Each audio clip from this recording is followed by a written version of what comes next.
Hello students, class 11 আশা করি তোমরা সবাই খুব ভালো আছো। তো আজ তোমাদের দেখো তোমাদের ফার্স্ট সেমিস্টার পরীক্ষা, তোমাদের রাষ্ট্রবিজ্ঞান বা পলিটিক্যাল সায়েন্সের নমুনা প্রশ্নপত্র। ওকে, তো কেমন ধরনের তোমাদের প্রশ্নপত্র হবে ফার্স্ট সেমিস্টার পরীক্ষা একটু খুব ভালোভাবে দেখে নাও। ওকে, এটি একটি তোমাদের বোর্ডের নমুনা প্রশ্নপত্র। ওকে, আচ্ছা দেখো, তোমাদের বলে রাখি, দেখো তোমাদের 1 ঘন্টা 15 মিনিট তোমাদের প্রথম তোমাদের সেমিস্টার পরীক্ষা হবে, ঠিক আছে। এবং তোমার 40 নম্বরের পরীক্ষা হবে, ঠিক আছে। তোমাদের ওএমআর সিটে পরীক্ষাটি দিতে হবে। ওকে, আশা করি তোমরা জানো। তো দেখো তোমাদের ফার্স্ট কোশ্চেন কী আছে, দেখো আমি অ্যান্সারও করে দিয়েছি, একটু খুব ভালোভাবে দেখে নাও। তো প্রথম কোশ্চেন কী আছে, দেখো প্রথমে দেওয়া আছে যে রাষ্ট্রবিজ্ঞান একটি প্রগতিশীল বিজ্ঞান। তো এই কথাটি কে বলেছে? Lord Bryce. Okay, option A হবে উত্তর, ঠিক আছে। তো তারপরে দেখো সেকেন্ড কোশ্চেন, দেখো পুলিশ গ্রন্থের রচয়িতা কে? তো অ্যান্সার হবে কি? Option A Aristotle. তারপরে থাকছে দেখো প্যারিসের আন্তর্জাতিক রাষ্ট্রবিজ্ঞানের সম্মেলনের অনুষ্ঠিত হয়েছিল তো কত সালে? একটু দেখে নাও, 1948 সালে, অপশান বি। ওকে, তো পরবর্তী থাকছে, দেখো কোশ্চেনটি দেখে নাও, যে রাষ্ট্রবিজ্ঞান সমাজের প্রভাব ও প্রভাবশালীদের নিয়ে আলোচনা করে বলেছেন। তো এটি কে বলেছেন? অপশান হবে সি, লাসোয়ে। ওকে, আচ্ছা। তো তারপরে থাকছে, দেখো আধুনিক রাষ্ট্রবিজ্ঞানের জনক কাকে বলা হয়? তো অপশান সি, ম্যাকিওভেলিকে বলা হয়, ঠিক আছে।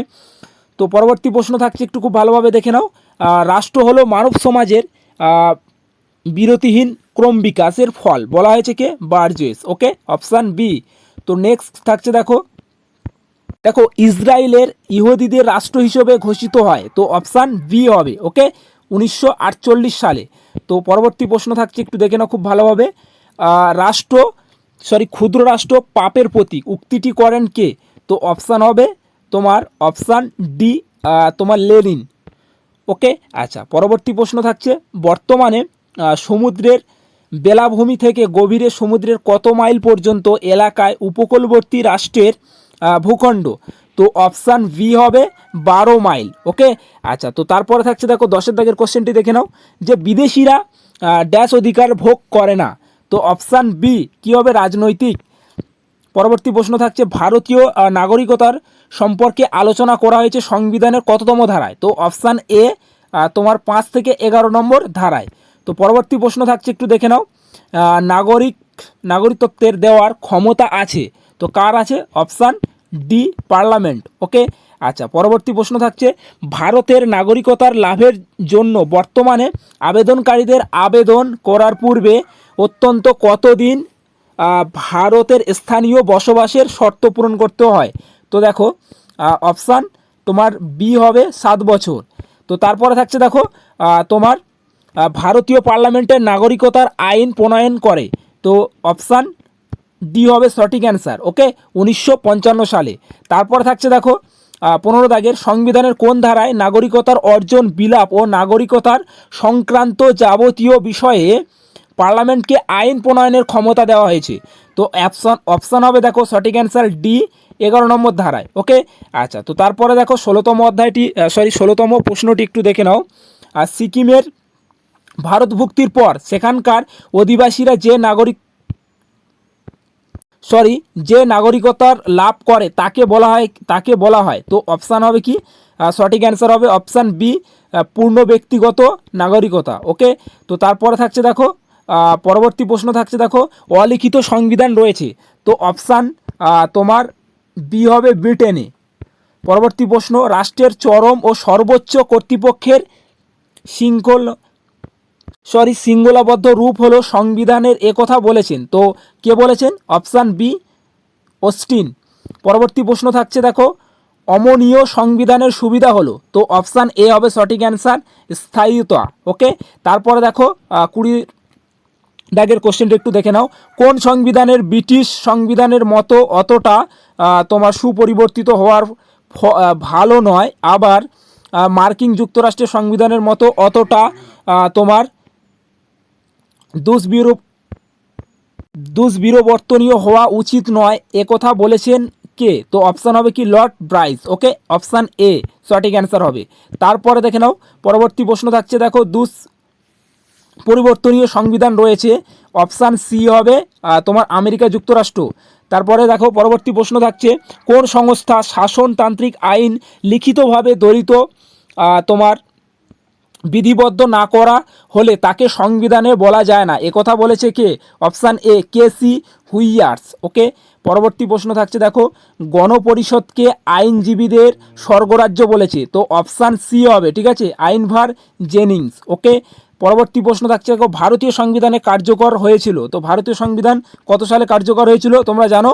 তো দেখো তোমার ডি, অপশান ডি, তোমার 1950 সালে 26শে জানুয়ারি। ওকে, পরবর্তী প্রশ্ন থাকছে দেখো কি, গণপরিষদের স্থানীয় সভাপতি ছিলেন, তো অপশান তোমার বি, ডক্টর রাজেন্দ্র প্রসাদ। পরবর্তী প্রশ্ন থাকছে দেখো, তোমার বর্তমান ভারতের সংবিধানের তপশিলি রয়েছে, তো অপশান উত্তর হবে সঠিক অ্যান্সার ডি, তোমার হচ্ছে তোমার 12টি। ওকে, এবং তোমরা 4টি করে অপশান পড়বে। ওকে, আচ্ছা, তো তারপরে দেখো, ভারতীয় সংবিধানের প্রস্তাবনায় ধর্মনিরপেক্ষ শব্দটি যুক্ত হয়েছে কততম সংশোধনীয়তায়? তো অপশান এ হবে 42তম। ঠিক আছে, পরবর্তী প্রশ্ন, গণপরিষদের সদস্য সংখ্যা ছিল, তো অপশান দেখো সঠিক অ্যান্সার হবে অপশান সি, তোমার 299 জন।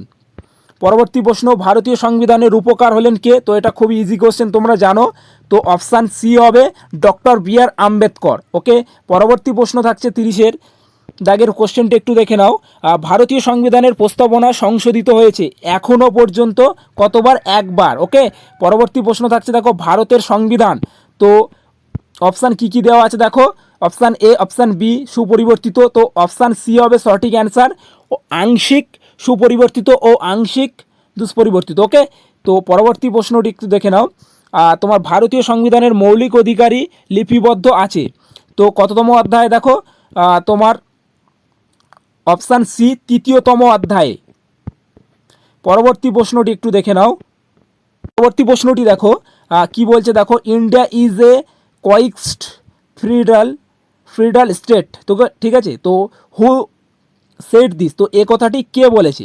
ঠিক আছে, তো অপশান দেখো সঠিক অ্যান্সার হবে অপশান সি, কেসি হুইয়ার্স। ওকে, পরবর্তী প্রশ্নটি একটু দেখে নাও, অষ্টম তপশিলের বর্তমানে স্বীকৃত ভাষার সংখ্যা কটি?